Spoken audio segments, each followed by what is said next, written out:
Well, I've had a disaster. I've lost all my water, but luckily the fish have found a little hole, a little refuge in a pool. I've just come back, I've been out overnight, and as you can see, everything has gone. I can see what happened to cause the water to go. I haven't had a leak in the pool. What had happened, I'd had a glove with elastic band around here just to stop all the K1 media going through there. Now it must have got over full a little bit, and the water gathered in the glove, and as it sank inside the pipe, it covered the slots so no water could escape.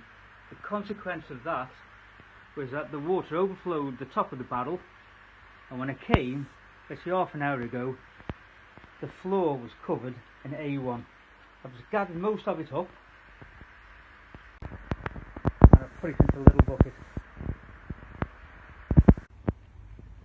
As you can see, some of the K1's gone underneath the door there, which is part of the filter house.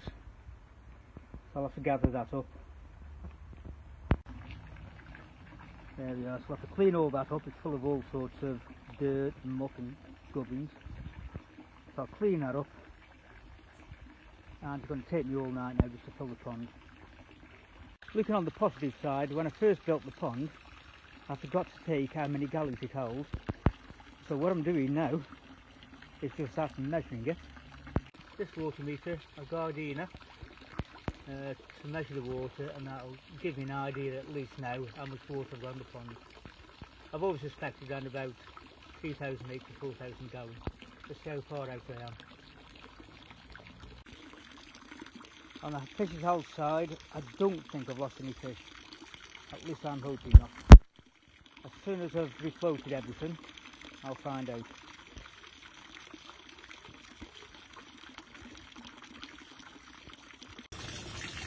I'm hoping that the reflection doesn't prevent me from viewing it, but you can probably see the pump stuck in a little hole there. Now, I thought the ground underneath had collapsed with all the rain, but I think what's going on is the line is simply floating around it and just gathered around it, tucked around it. So as the water fills up, I believe the true level will go a little bit deeper, and the line will just grip the sides of the base of the pond.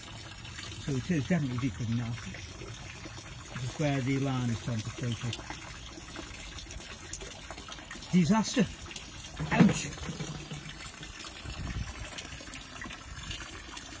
And that gives you a size of the Agrigog, Alpha Grog salt anyway. That's around about 18 inches, so about 14 inches deep, by around about 3 foot.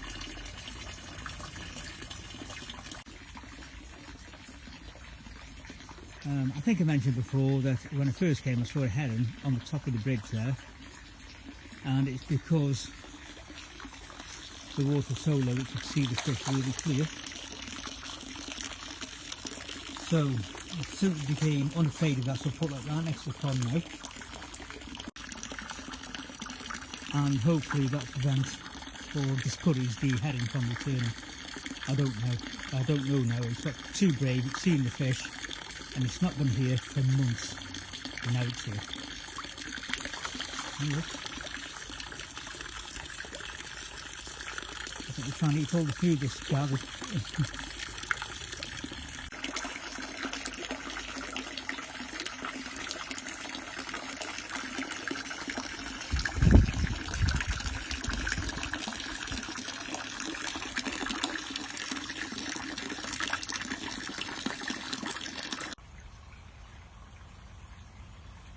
Well, after last week's setback, I lost all my water.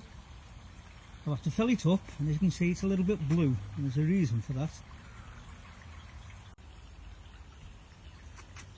I didn't show if you remember, I didn't show the pond completely empty and the fish splashing about. I was more concerned about getting water into that pond and saving the fish. So unfortunately, I haven't got the video, but the top and bottom of it is all the fish in a small puddle at the bottom when I arrived back home, and because I don't know how long they've been into it, but because they were swimming essentially in their own poo and God knows what, the bacteria levels must have been enormous.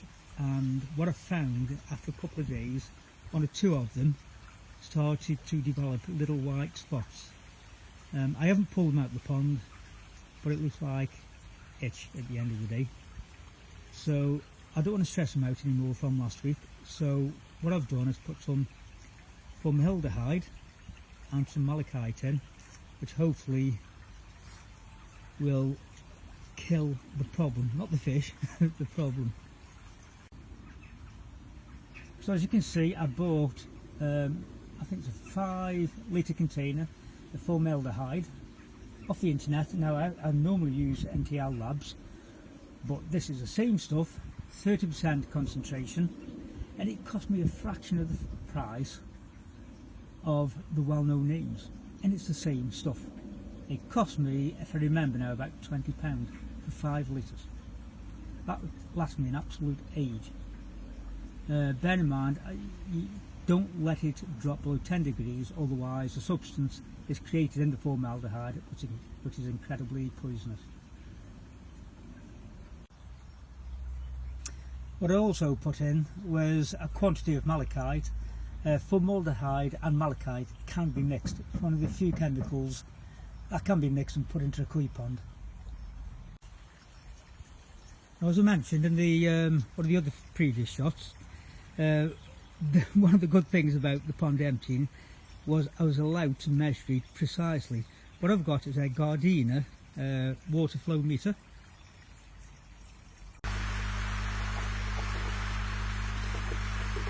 Okay, so there we go, and as you can see, according to that there, the pond is 2,700. Now I have to say, when I've taken the measurements, there's no way that could be accurate.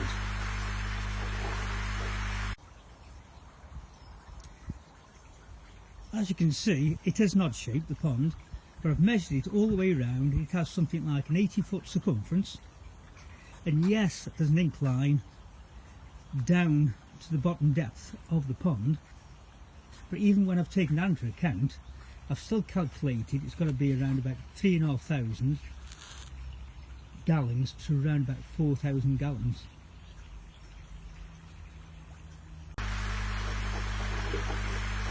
So what I did was a little bit of research on the internet on this Gardena water meter flow, and people have actually experimented and they say it's incredibly inaccurate.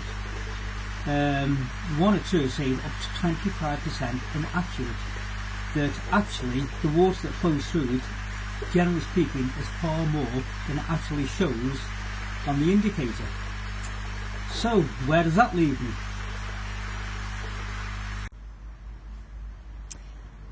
I think what I will do is put a quantity of water in this tub via this 1 gallon, it's actually 4.5 litres watering can, top it up so I know exactly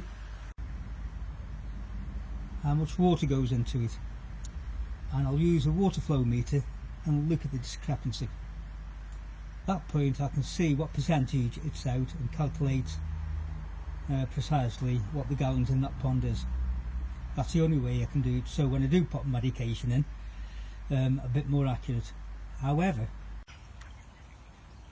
what I have done in the past is based any medication I put into the pond on the fact it's around about 3,500 gallons, and as of yet I've lost no fish, and the medication appears to have solved the problem, so I can't be far off at 3,500 gallons. I didn't want to over medicate it in case I damage the actual fish or kill them. There we are, they're still eating now, and I've based on 3,500 gallons and they seem happy. And I literally put it in, fair enough, about 1 hour ago, but they're eating. And they're not flashing too much, so I can't be far off the figure. I suppose in around about 6 hours though, when that medication starts to cut through the mucus, they might start to get a little bit irritated. And I'll show you the itch if you can see a fish when he pops up to the surface. It's the big, well, it used to be a sign key, it's almost a kahaku now. when he appears. He's down on the base somewhere. One thing I'd like to show you as well is a little toy I've bought. Well, it's not a toy, it's a feeder. And it turns floating pallets into sinking pallets. There's various ones on the internet I found using eBay, and I decided to go for a quality one. Why, I don't know, probably do the same job, but it just looked nice, so that's just me, I suppose. It's my hobby, so I try to get the best I can. I'm probably spending over the amount of money I need to, but there you go, that's what I've done. Wishing well, still going strong, looking nice. Probably needs to top up a little bit. I've gone down around about an inch through evaporation. It certainly doesn't lose water, which is good to see. There he is. If you can just see, and I don't know, on the top of his dorsal there, a little bit of white, and you'll see on his retails as well, a little bit of white. I don't know if you saw it then, but I suspect it's itch. I don't want to drag him out, don't want to stress it. It's autumn anyway, and yes, I've nuked the pond and the filter, but the temperature is down to about 12 degrees, and when that temperature hits around about 10 degrees, I can't use formaldehyde. It's too dangerous. It turns into another substance, another chemical, and it's incredibly toxic to the fish. So I'm doing it now.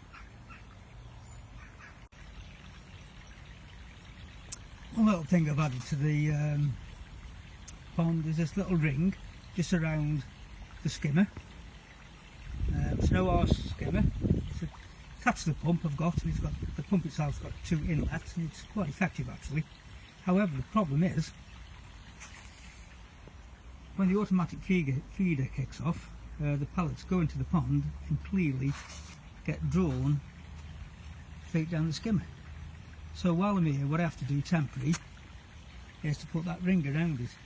If I leave it there permanently, unfortunately, then the skimmer is not as effective as it could be, because clearly the ring will prevent all the leaves and bits and bobs going down into the skimmer. So I'm going to have to come up with another idea. There you go. I just wonder if you can see him there. It should be a sankey, but it's turned into kahaku. Top of his dorsal there, you might just see a little fleck, which I think's itch, and you can probably see it on his tail as well. And that's why I put formaldehyde and a mixture of malachite into the pond. It's autumn, and when the water temperature drops 10 degrees or below, then formaldehyde can form a substance that's actually quite toxic to the fish. Anyway, the fish still, after about an hour and a half now, still quite active. That's an hour and a half after putting the medication in, so I think it should be okay. I'll find out tomorrow. After about 24 hours, I'm hoping the treatment should have killed off most of that itch. I'm hoping so anyway. Time will tell. Hungry as ever. One thing I've purchased, I'll show you in a minute. There's a little device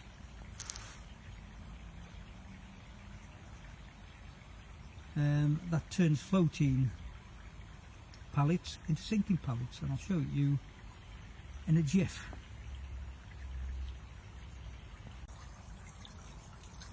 So there it is. It's ringers, and it's basically an air extractor.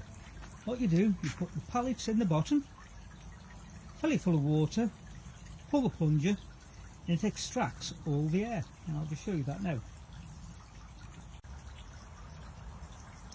So there you go. I've taken the lid off, filled it full of pallets, and there's a plunger on the right hand side. And what I'm going to do is fill it full of water with the base on,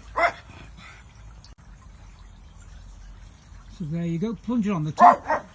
As you can see, the pallets are floating now, and I'll try and rig my phone up so you can see me pulling the plunger and you'll watch them drop.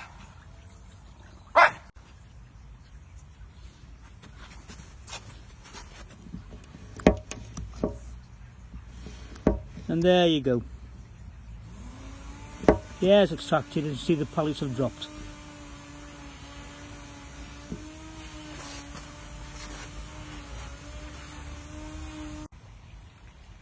Next thing is drop the pallets in. There you go. There you go. Sinking. Perfect. That way they can feed on the bottom as naturally as possible. So there you go. It works. Got that off eBay, like I say, it cost me about £18. You could get a lot cheaper, about, you could get ones half the price, but you know, seemed good quality, so that's why I went for it. A few people criticised me for that, but hey, that's what I bought. You can get them for about £8 or £9. Anyway, it does the job, and I think as it gets colder, I start to sink the pallets so the fish can eat happily off the floor of the pond.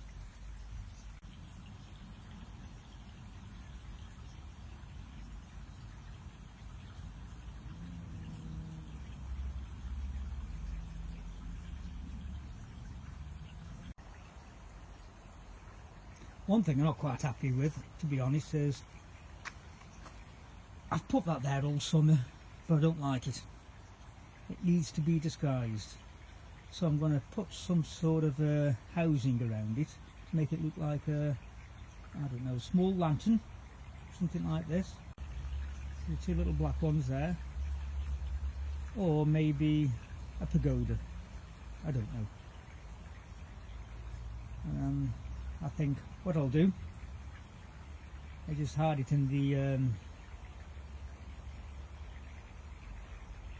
flower bed there, and just like have it overhanging into the pond. Time will tell. I'll think of an idea.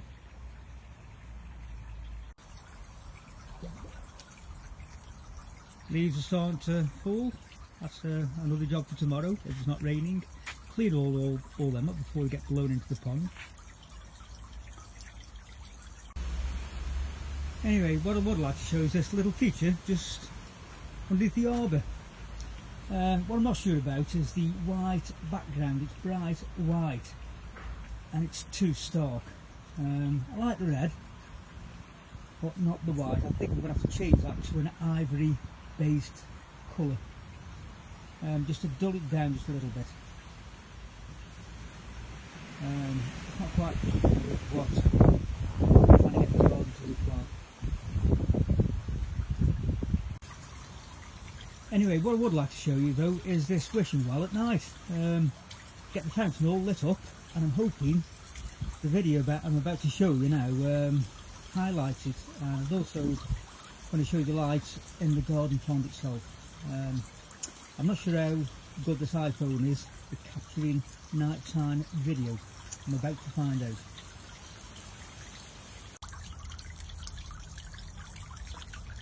Well, there we go, this is at night, and this is a wishing well. Can't see what it is today.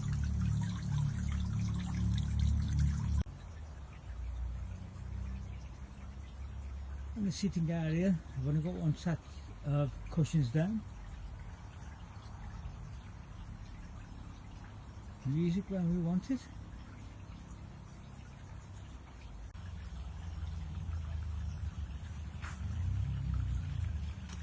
And of course the pond. It doesn't look very good on my phone, so I don't know how much has been shown off.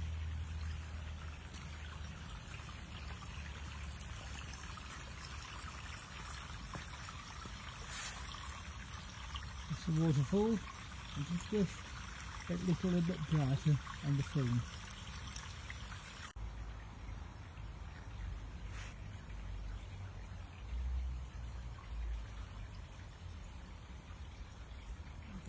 That's the garden lights.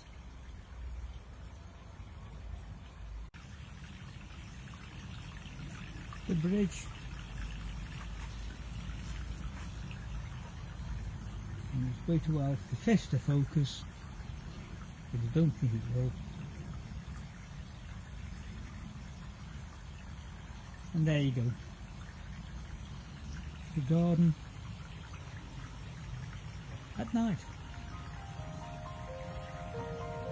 Happy ponding!